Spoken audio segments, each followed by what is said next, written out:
అందరికీ వందనములు. కీర్తనలు 139 16వ వచనం చదువుకుందామండి. నేను పిండమునై ఉండగా నీ కన్నులు నన్ను చూచెను. నియమింపబడిన దినములలో ఒకటైనను కాకమునుపే నా దినములన్నీయు నీ గ్రంథంలో లిఖితములాయెను. చూడండి బ్రదర్స్ అండ్ సిస్టర్స్, నువ్వు నేను పిండముగా ఉన్నప్పుడే దేవుడు మనల్ని చూచాడు. యాక్చువల్గా ఒక స్త్రీ ప్రెగ్నెంట్ అయితే మినిమం 1.5 month లేదా 2 months అయితే ప్రెగ్నెంట్ అని తెలుస్తుంది. కానీ దేవుడు అంటున్నాడు, నీవు తల్లి గర్భంలో రూపింపక మునిపే పిండముగా ఉన్నప్పుడే ప్రభు మనల్ని చూచాడంట. తల్లి గర్భంలో ఎముకలు ఎలా ఏర్పడతాయో, మన అవయవాలు ఎలా ఏర్పడతాయో మనకి తెలియదు.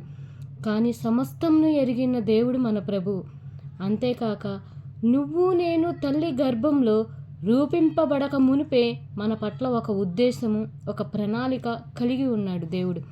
దావీదు అంటున్నాడు కదా, దేవా నీ తలంపులు నాకెంతో ప్రియమైనవి, వాటి ముఖమెంతో గొప్పవి, వాటిని లెక్కించదనుకొంటినా, అవి ఇసుకరేణువుల కంటేను లెక్కకు ఎక్కువై ఉన్నవని పరిశుద్ధ గ్రంథంలో రాయబడి ఉన్నది. సాధారణంగా గొర్రెల కాపరిగా ఉన్న దావీదును ఇశ్రాయేల్ దేశానికి రాజు చేశాడు.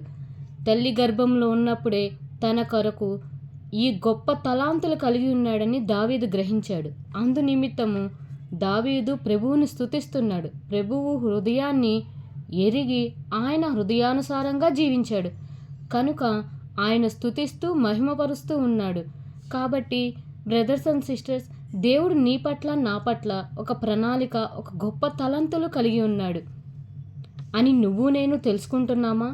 ఆయన తలంపులు ఇసుక కంటే లెక్కకు ఎక్కువైనవని దేవుని వాక్యం సెలవిస్తుంది. ఒక పిడికెడి ఇసుకను తీసుకొని అందులో ఉన్న రేణువులను లెక్కించమంటే మనం లెక్కించలేం. అలాగే మన పట్ల దేవుని యొక్క ప్రణాళికలు, తలంపులు ఎన్నో కలిగి ఉన్నాడు. వాటిని మనం తెలుసుకోలేని పరిస్థితిలో ఉన్నాం.